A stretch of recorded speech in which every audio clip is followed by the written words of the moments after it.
ఓం నమో మహద్భ్యో గురుభ్యః. భర్తృహరి సుభాషితము నీతి శతకంలో విద్వత్ పద్ధతిని గూర్చి చెప్పుకుంటూ ఉన్నాం. ఆ పద్ధతిలో తరువాతి శ్లోకాన్ని గూర్చి చెప్పుకుందాం. శాంతిశ్చేత్ కవచేన కిమరిభి క్రోధోస్తి చేద్దేహినాం జ్ఞాతిశ్చేదనలేన యది సుహృద్దివ్యౌషధైః కిం ఫలం కిం సర్పైర్యది దుర్జనాః కిము ధనైర్విద్యానవద్యాయది వీడా చేత్ కిము భూషణైః సుఖమితా యద్యస్తిరాజ్యేన కిం శాంతిశ్చేదనలేన కిమరిభి క్రోధోస్తి చేద్దేహినాం జ్ఞాతిశ్చేదనలేన యది సుహృద్దివ్యౌషధైః కిం ఫలం కిం సర్పైర్యది దుర్జనాః కిము ధనైర్విద్యానవద్యాయది క్రీడా చేత్ కిము భూషణైః సుఖమితా యద్యస్తిరాజ్యేన కిం. విద్వత్ పద్ధతిలో ఏం చెప్తున్నాం అంటే శాంతిశ్చేత్ కవచేన కిం అంటున్నాడు. శాంతి అంటే ఓర్పు.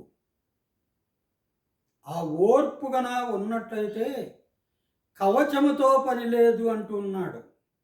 మరి కవచం అంటే ఏమిటి? ఎదుటివాని యొక్క దెబ్బలను శరీరానికి గుచ్చుకోకుండా కాపాడేటటువంటిది కవచం. మరి ఎదుటివాడితో మనకు పోరు సలిపినప్పుడు మరి మనం ఓర్పు వహించి ఉన్నట్లయితే వాడు మనల్ని ఎక్కువ బాధించాడు, కొట్టడన్నమాట. అందువల్ల మనకు ఆ కవచంతో శరీరం గాయాలు పాలు కాకుండా ఉండడానికి అవసరమైనటువంటి కవచం అవసరం లేదు అంటున్నాడు. ఆ కవచం మరి అవసరం ఎప్పుడు ఉండదంటే ఓర్పు ఉన్నప్పుడు అని. దాని తర్వాత కిమరిభి క్రోధోస్తి చేద్దేహినాం దేహినాం ప్రాణులకు క్రోధోస్తి చేత్ కోపం ఉన్నట్లయితే అరిభిహి కిం శత్రువులతో పని లేదు అంటున్నాడు.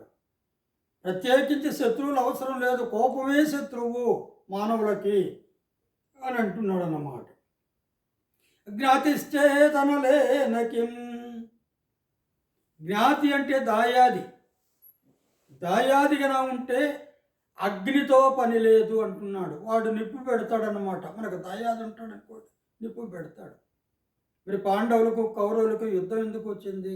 దాయాదులైనందువల్లనే యుద్ధం వచ్చింది. ఇది సుహృద్దివ్యౌషధైః కిం ఫలం.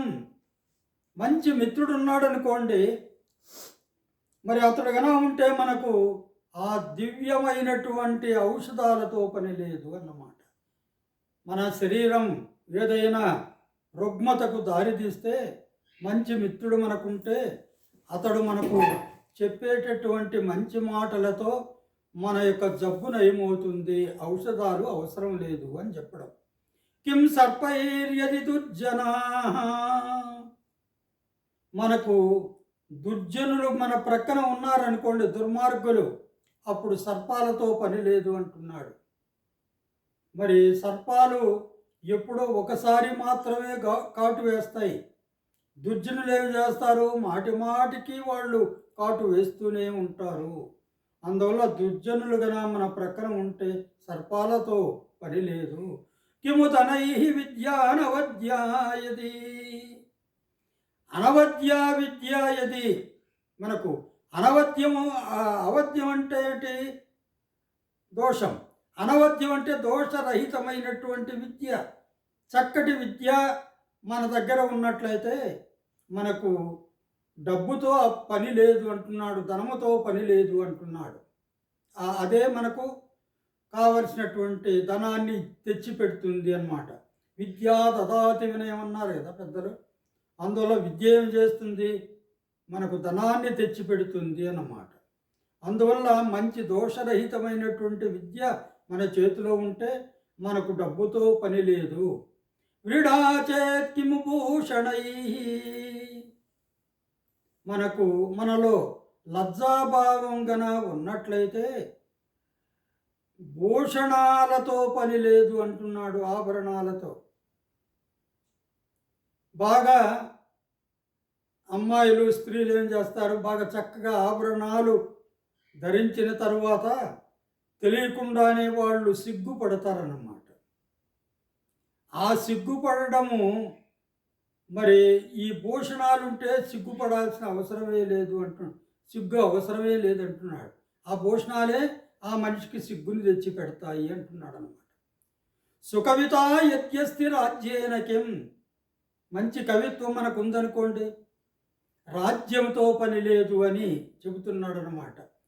అంటే రాజ్యము ఎన్ని మనకు సంపదలను తెచ్చిపెడుతుందో, ఎన్ని భోగాలను తెచ్చిపెడుతుందో, మనకు మంచి కవిత్వం కూడా అంత మర్యాదను, భోగాలను తెచ్చిపెడుతుంది అని మరి భర్తృహరి యొక్క భావం. దాని తర్వాత ఏనుగు లక్ష్మణ కవి ఏమంటున్నాడు చూద్దాం. క్షమ కవచంపు క్రోధమతి శత్రువు, జ్ఞాతి హుతాశనుండు మిత్రము తగుమందు, దుర్జనులు దారుణ పన్నగముల్ సువిద్య విత్తము, ఉచిత లజ్జభూషణము, ఉదాత్త కవిత్వము రాజ్యము, ఈ క్షమా ప్రముఖ పదార్థముల్ కలుగు పట్టున తత్కవచాదులేటికిన్. ఈ క్షమ అయినటువంటి ప్రముఖములైనటువంటి మనకు ఉంటే ఈ కవచాదులతో పని లేదు అని చెప్పేసి చాలా చక్కగా ఆయన పద్యం చెప్పాడు. దాని తర్వాత మరొక శ్లోకాన్ని గూర్చి చెప్పుకుందాం. దాక్షిణ్యం స్వజనే దయాపరిజనే, సాఠ్యం సదా దుర్జనే, ప్రీతి సాధుజనే, నయో నృపజనే, విద్వజ్జనే చార్జవం, శౌర్యం శత్రుజనే, క్షమా గురుజనే, కాంతాజనే ధృష్టత, ఏ చైవం పురుషాః కళాసు కుశలాః తేష్వేవ లోకస్థితి. అంటే ఇప్పుడు చెప్పినటువంటి గుణాలు మరి ఆ పురుషులకు ఉంటే వాళ్ళు ఈ లోకంలో ఉండేటటువంటి సమస్త కళలలో ఆరితేరిన వారు అవుతారు అంటున్నాడు అన్నమాట. దాక్షిణ్యం స్వజనే, తమవారు తమ బంధువులు ఉన్నారు కదా, అలాంటి వాళ్ళ యందు దాక్షిణ్యం అంటే సమానత్వాన్ని కలిగి ఉండాలి. అంటే వాళ్ళ యొక్క ఇష్టాన్ని మనం గౌరవించాలట. లోకంలో మన బంధువులు ఎవరైనా ఉంటే ఆ బంధువుల యొక్క ఇష్టాన్ని గౌరవిస్తూ ఉంటే, వాళ్లకు తగినట్లుగా నడుచుకుంటూ ఉంటే మరి వాళ్ళు మనకు అనుకూలంగా ఉంటారు అని. దాని తర్వాత ఏమంటున్నాడు, దయా పరిజనే, పరిజనులు అంటే సేవకం. ఆ సేవకుల ఎడల ఎప్పుడు కూడా దయగలిగి ఉండాలి. మరి తృణమో పణమో మరి వాళ్లకు ఇస్తూ ఉండాలి, వాళ్ళ అవసరాలు కూడా తీరుస్తూ ఉండాలి. సాఠ్యం సదా దుర్జనే, దుర్జనుడు ఉన్నాడు అనుకోండి, దుర్మార్గుడు, వాని ఎడల సాఠ్యం కాఠిన్యాన్ని ప్రదర్శించాలన్నమాట. వాడి దగ్గరికి పోయి నీతి వాక్యాలు చెప్తే వాడు వినడు. అందుకనే శటే సాఠ్యం సమాచరేత్ అంటారు. దుర్మార్గుడిని దుర్మార్గంతోనే ఎదుర్కోవాలి అని.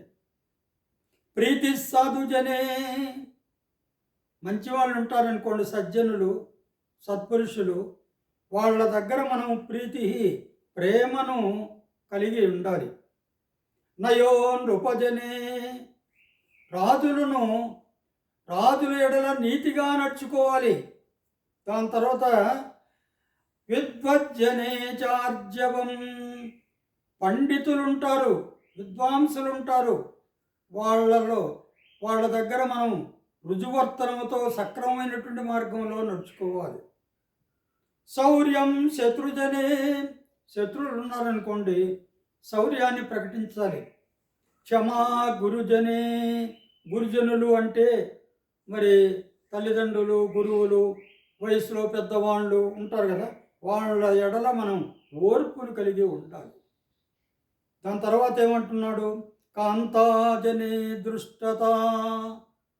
కాంతాజనం అంటే భార్యలు, భార్యల ఎడల ఏ విధంగా ఉండాలంటున్నా అంటే దృష్టత అంటున్నాడు. ఈ దార్ష్ట్యాన్ని ప్రకటించాలి. అంటే ఏంటి? తాను నీకంటే ఏమి తక్కువ కాదు, నేను దిట్టను, నా మాట నువ్వు వినాలి అనే భావనను ప్రదర్శించమని చెబుతున్నాడు భర్తృహరి. కానీ ఇది ఎప్పుడో కొన్ని శతాబ్దాల క్రితం మాట కదా ఇది.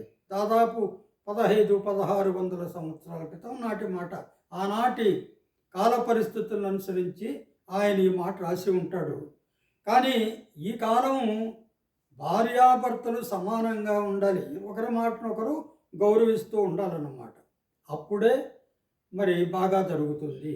ఏ చైవం పురుషా కళాసు కుశలా, ఏవం ఏ పురుషులు ఈ ఈ కళలలో చెప్పినటువంటి కళలలో కుశలాహ నైపుణ్యాన్ని కలిగి ఉంటారో తేష్పేవ లోకస్థితి, మరి అట్టివాళ్లే ఈ లోకం అట్టి వాళ్ళని అనుసరించే లోకస్థితి కూడా ఉంటుంది అని మరి భర్తృహరి చెప్పాడు. దీనికి ఆ ఏనుగు లక్ష్మణ కవి పద్య చెబుతున్నాడు.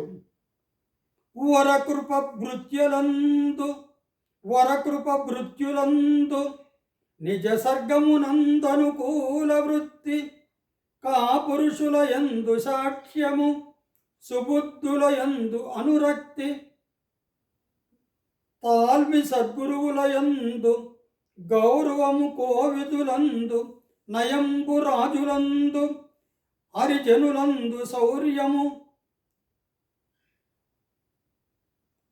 మృగాక్షుల యందు ప్రగల్భ భావము, ఈ వరుస కళా ప్రవీణులగు వారల యందు వసించు లోకముల్.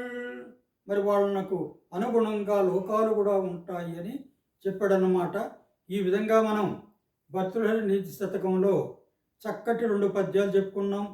ఇంకా అనేక పద్యాలు, 3 శతకాలు కదా, వాటిని అన్నిటినీ కూడా క్రమంగా రోజువారీగా కొన్ని చెప్పుకుంటూ ఉన్నాం. హరి ఓం తత్సత్.